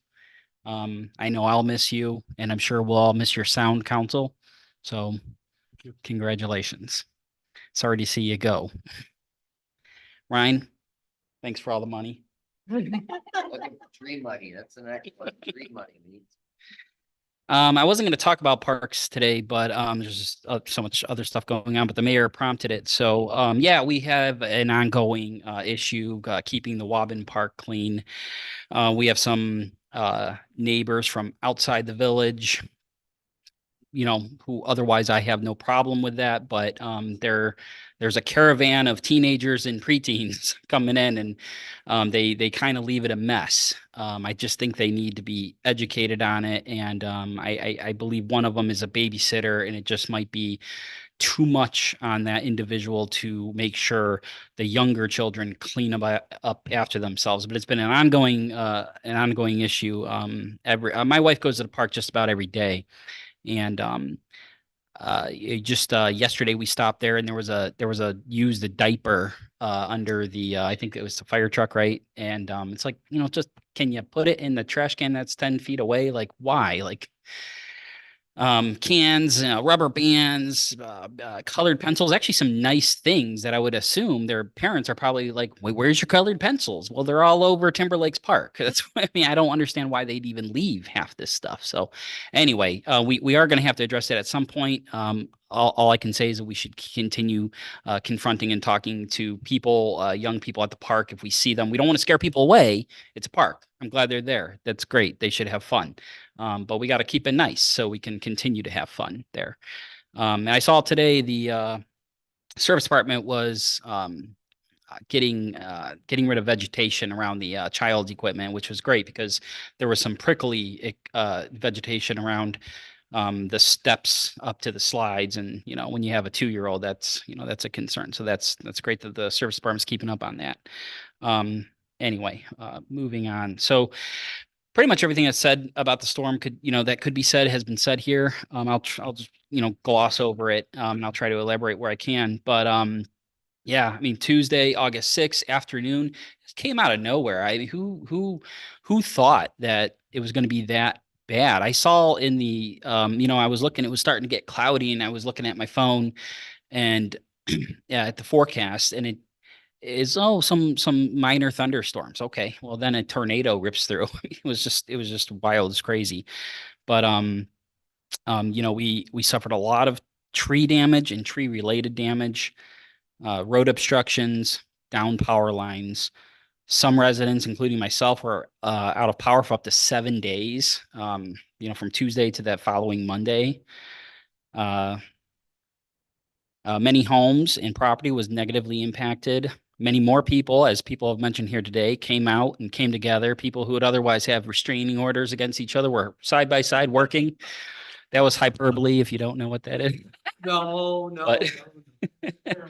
But it was, we were down there. Officer Brown was out there helping me do cones on the one side of East Shore. So yeah, the community does certainly come together, as Ryan pointed out, and that is nice to see. The mayor was instrumental in communicating with our contractors and organizing the community cleanup. And yes, his now famous flip flops made an appearance as he was cutting up wood in the streets. You know, we were out there the first day. He took me around the village. I came back. I was out of the village when it happened, and I came back right away. And we're out there driving around, and we're moving trees. He's out there with his chainsaw, and I'm like, OSHA, OSHA. He's out there with his flip flops. It's like, don't you own a pair of steel toe boots? You know, like. But anyway, the mayor and I have an interesting, effective approach with our contractors. The mayor was a contractor and general contractor for decades, probably, right? Many years in another life. And contractors will take advantage of emergency situations. Although we really appreciate our contractors, they did a fantastic job, and I hope to work with them again. But emergencies are emergencies, and that's how they make their money. And they're the ones working the 16-hour shifts, not us. So they deserve it, and they earn every penny.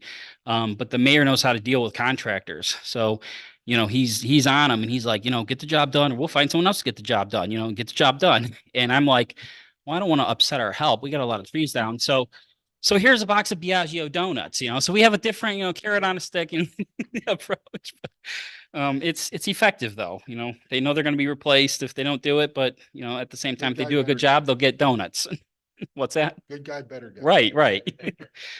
So, anyway, our service department was out there every single day, you know, doing their part. We appreciate them.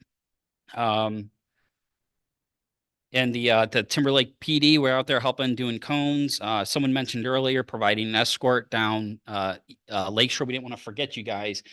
Hard to get to with all the traffic. So you guys were the last, you know, the last street and the last, and we wanted to make sure we got you. So we set up a escort, and so our guys could get to you guys. And you're lucky we did wait till the last day, because had we done 3 days before that, you would have They missed wouldn't your even been done backyard. with the cleanup So, yet, so yeah. yeah, it was actually the great approach. To Right, last. right. So that worked out. Yeah, and the chief could probably elaborate if she'd like to on what else the PD did during the storm. Let's see here. I'll need, as far as Brent's concerns, there's so many people who have issues with damaged trees and concerns about trees. Trees that are village responsibility on the medians and along the right of, well, not along the right of way, but along public property and in the medians, and then trees that are along the right of way that used to be village responsibility, but now are not village responsibility. And we simply do not have the budget to go out there and maintain the trees as we should and as people expect us to.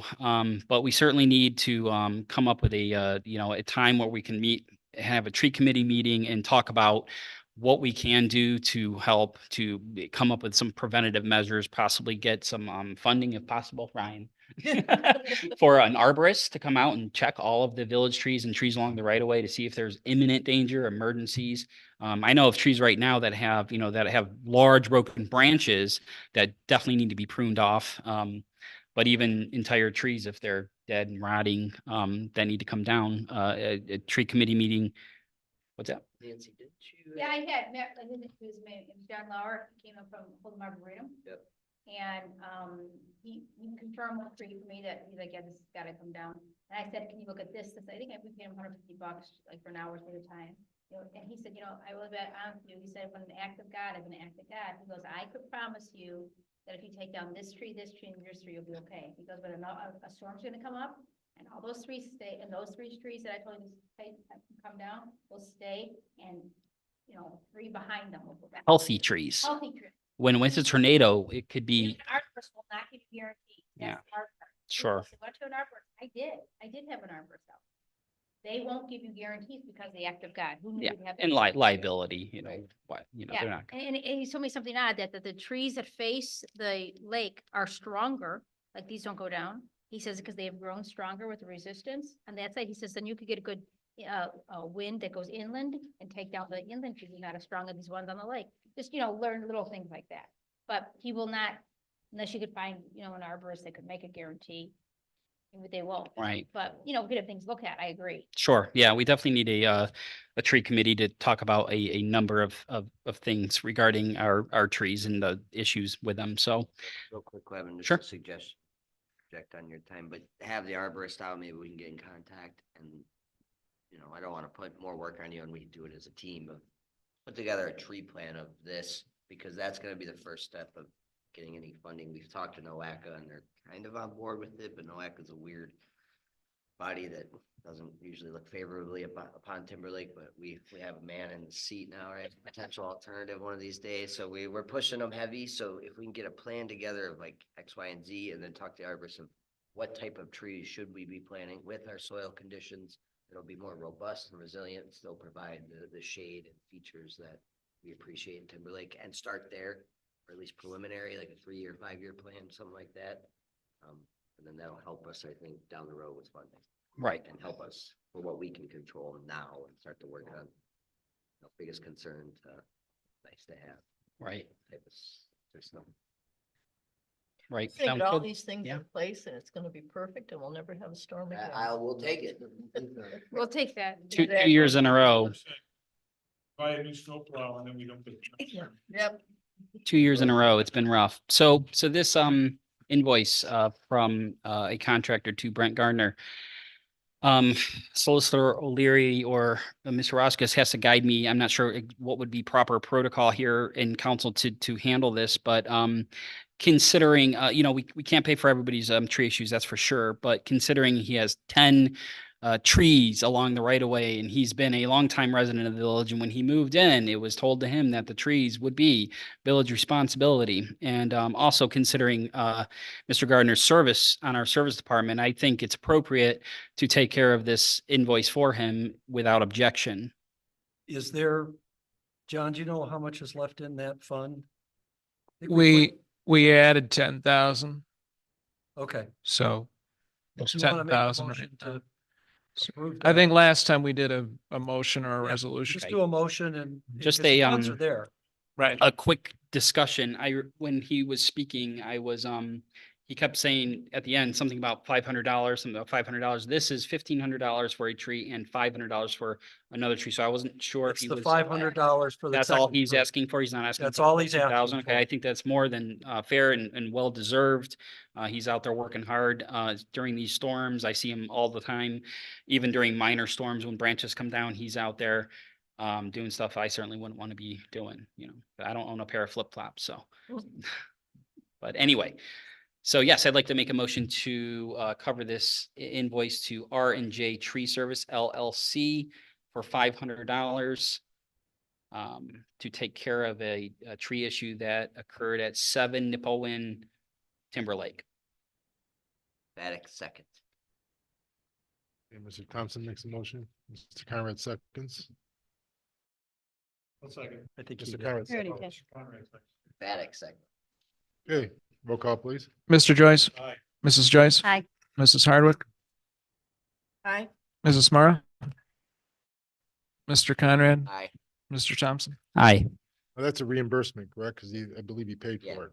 Yes, he paid for it, so it'd be a reimbursement to him. Is there Okay, discussion? no, You already voted on it. we did. Oh, I should have said something before. You should. Wait. Gee, As soon as you lose. yeah. All right, well, Following our meeting, Mr. May, would you call Mr. Gardner and let him know the good news? sure, That would be great. absolutely. I Thank you, yield the rest of my time. thank you.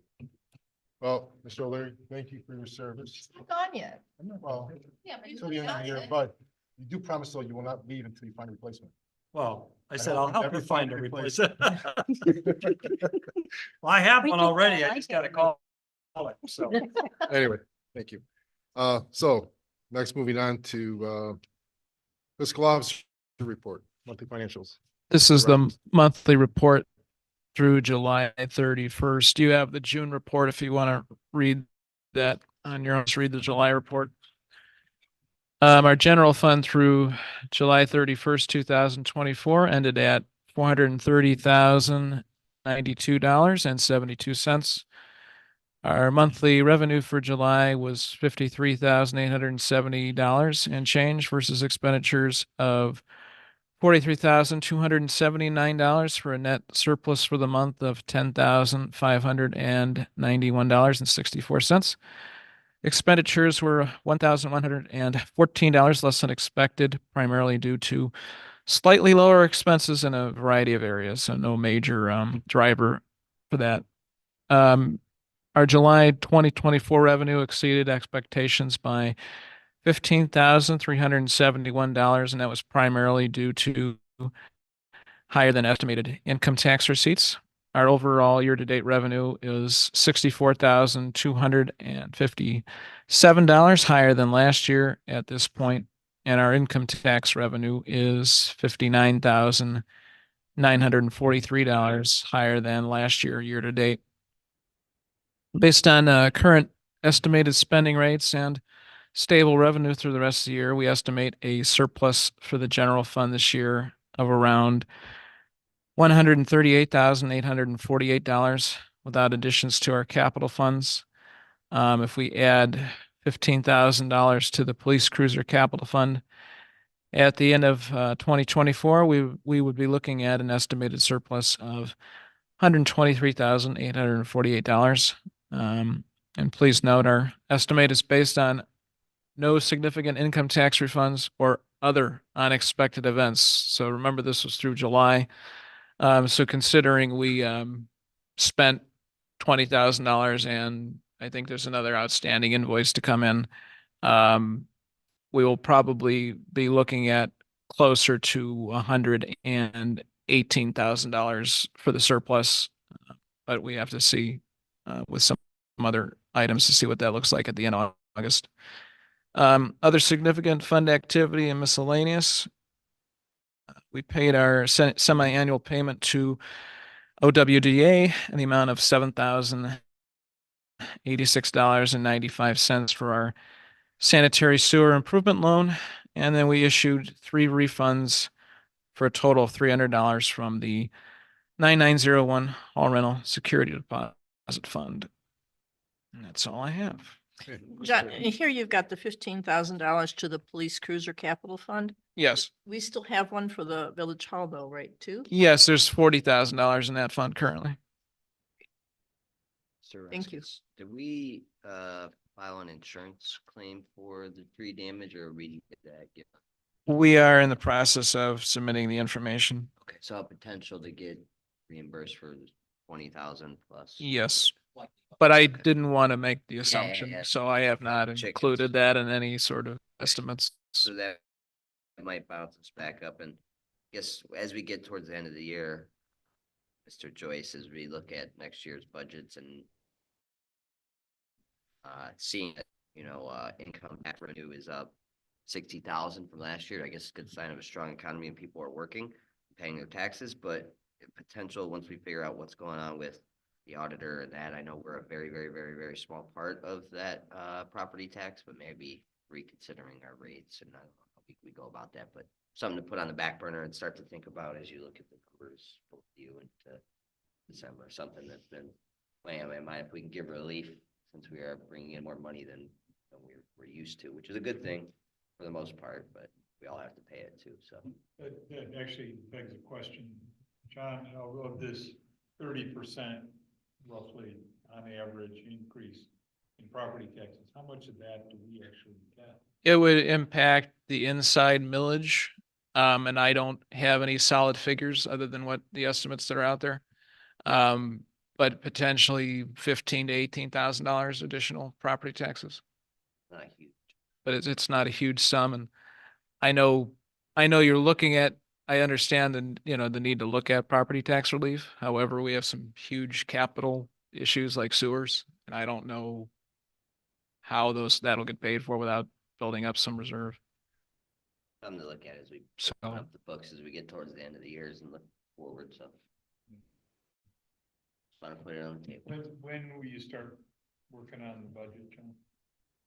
I mean, we already did some work because the tax budget was submitted in June, but do some more work on that in the coming months. Usually like October. Yeah, we usually have a draft ready by October because we usually put it on 3 readings. But if you have any specific, requests or projects, that you want built into the budget, then, you can submit them. So. Mayor, you've been on the phone with Kathy Rice from our insurance about the trees and everything. Yeah.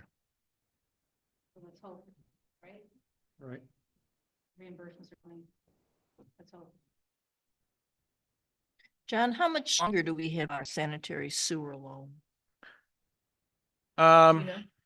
I'd have to look it up. Okay, how long, was it taken out for? It's about a 20-year loan. There's probably about 7 years left. Mm. It was out of our sanitary. So there's sanitary sewer fees that pay for that loan. This is from my understanding, knowing the Willoughby East Lake kind of us relationship, we paid for our own sanitary sewer repairs in the village proper. Is that what that loan was for? That was for relining of the sanitaries. Okay, and then we got a large bill for all the projects that they're about to do outside of the village So- that they. Right, there's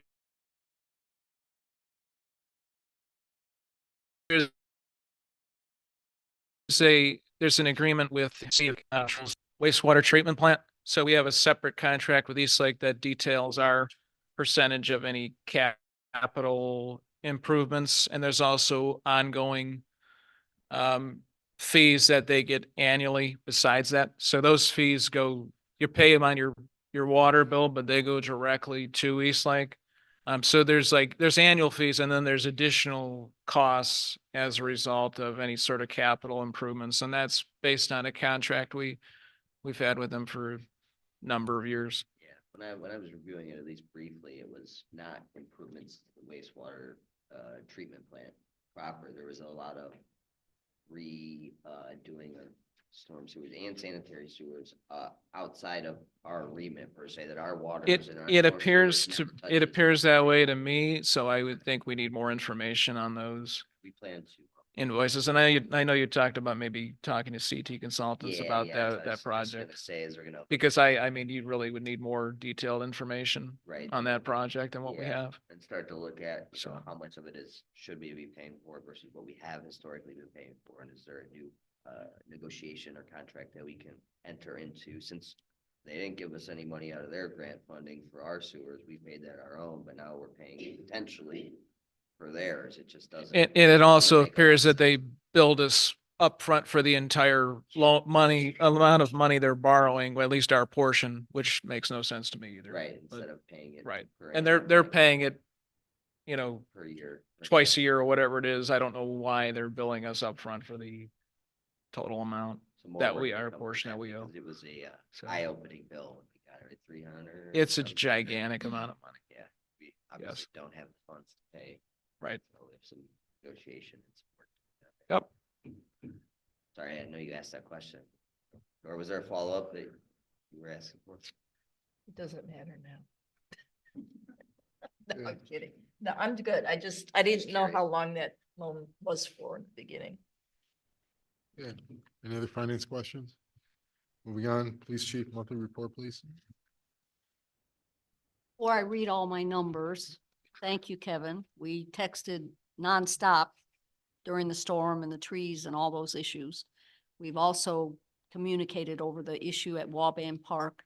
The children have been identified. I do know where they live. I've been to the house twice, and no one has answered the door. We do leave valuable things behind, like sets of colored pencils and other stuff that other than food trash, but never mind. The service guys were really good. When the storm happened, I will tell all the Timberlake residents, I called Gary Gray because you are all blessed. When my power went out due to a limb coming off a tree, took my power line, my meter, and my stack off the side of my house. My electrician that I hired did the repair on Friday morning, but I could not have the power turned back on because I had to leave work early to go to the city that I live in, because we don't do anything over the phone and we don't do anything online. And I had to get a permit and pay a fee for the inspector to come to see my repair.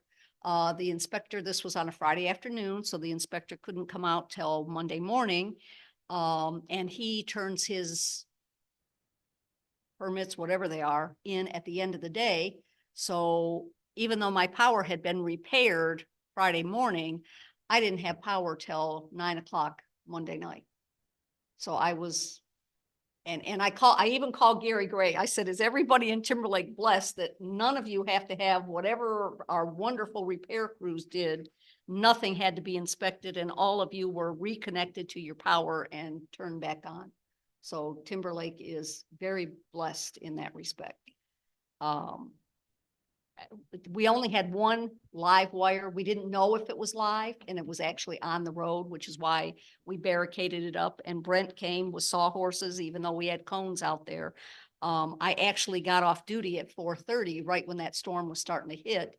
And I could not make it to the highway. It was that bad. And Lieutenant Brown was on duty and he told me within minutes, every road in the village was blocked by multiple trees. I do know when him and I stayed mobile, I stayed until about 7:30, 8 o'clock. We both stayed mobile. Everybody wants to come outside. All of you have touched on that already. Nobody had power, nobody had TV, nobody had internet. Our phones in the police department, we are blessed to have Lake County Central Dispatch because our phones in the police department are tied to Spectrum. We had no phones, we had no internet. But we could communicate and they could give us phone messages. A lot of people we warned to please not walk around, but they come outside because they want to see. They're sitting in a dark house. We get it. But, I told a lot of people walking, pay attention to the creaking noises. Because like you said, a good tree will go down and a bad tree is still standing. We were blessed that the roads were clear, but the panic over a lot of the residents were, if we need an ambulance, how are they going to get in? I said, we'll cross that bridge when we get there. I mean, the biggest detriment was the big tree that came down and took out both sides of East Shore near Minnewawa. Everybody worked to clear the roads. And I will add one thing for Brent Gardner, bless his heart.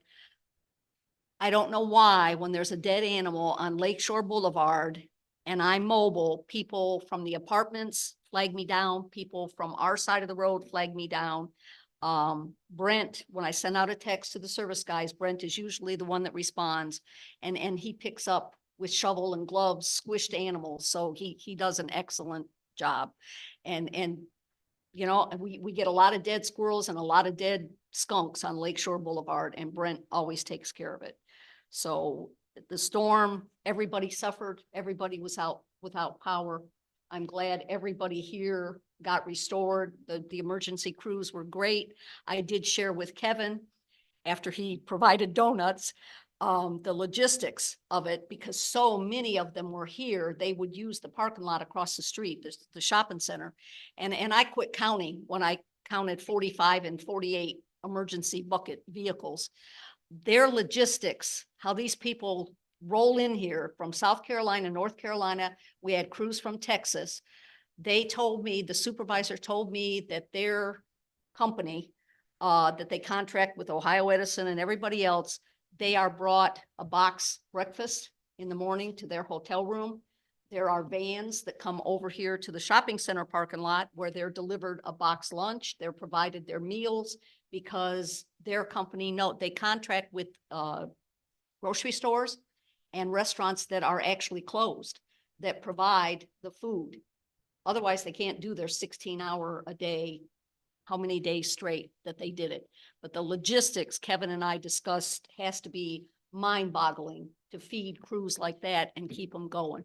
So they don't know we're saying it, but I would like to say thank you to every crew that came in here, and they would roll in here at 7:20 in the morning. And a lot of times they didn't roll out of here until 6 o'clock at night. So they really, and they would ask us when we were mobile, is there a street? And I did a lot of knocking on doors because people, they stay in the house, not the ones that come outside, and you didn't know who had power and who didn't. But these emergency crews even asked me the last 2 days they were here, do you know of anybody else that's without power? So they really stepped up, and Timberlake was blessed that They were all in here doing what they did. So now I'll read my report. We had one 911 911 call, 9 administrative issues, 4 assist, 1 civil complaint, 1 court case. Community policing, we did 77 checks because we are checking Waban Park 2 and 3 times per shift because of the incidents we've had with the kids there. We did 57 house checks, 5 investigations, 1 juvenile complaint, 2 noise complaints, 13 patrol issues, 2 phone complaints. We probably would have had a lot more than that if our phones had been up and running during the storm. 1 property complaint. We had 2 repossessions, 2 suspicious persons, 1 traffic complaint, 1 tree complaint. Mind you, this was before the storm. And 3 welfare checks for a total of 183 calls to central dispatch. And there's your copy. And that's all I have. Thank you. Next, move on to zoning and property maintenance report. It's Gary Gray's anniversary, so he's out celebrating. So, for this month, he texted me, said that we had 3 roof permits issued, 1 window permit, 1 fence, 2 yard drains, 1 patio, and 1 driveway permit. Next, moving on to purchases and approvals. Do I have a motion to approve the June 2024 financial reports, please? Mr. Joyce makes a motion. I'll second. Mr. Thompson seconds. Roll call, please. Mr.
I'm just a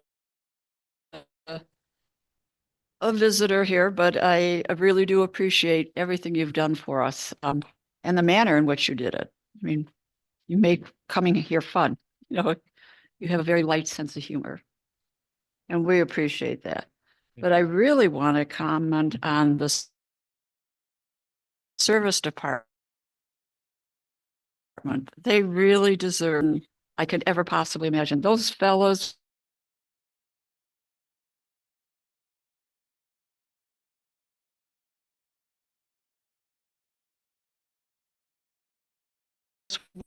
work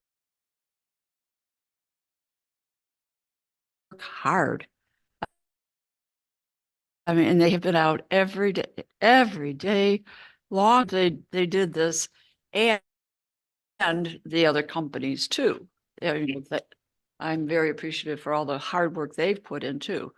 But they get paid a hell of a lot more. So our guys are awesome. I just want to put our names to our service guys, because again, if it wasn't for Steve Prosco, who's out there, again, really cutting down and moving these big logs out and opening up the roads. Then you've got Brent Gardner, he's always out there, of course. And then Jim Summers, he came out and helping out. We're moving and pushing logs out and cleaning up debris out of the road. And then we have Anthony Schwartz, who's our new service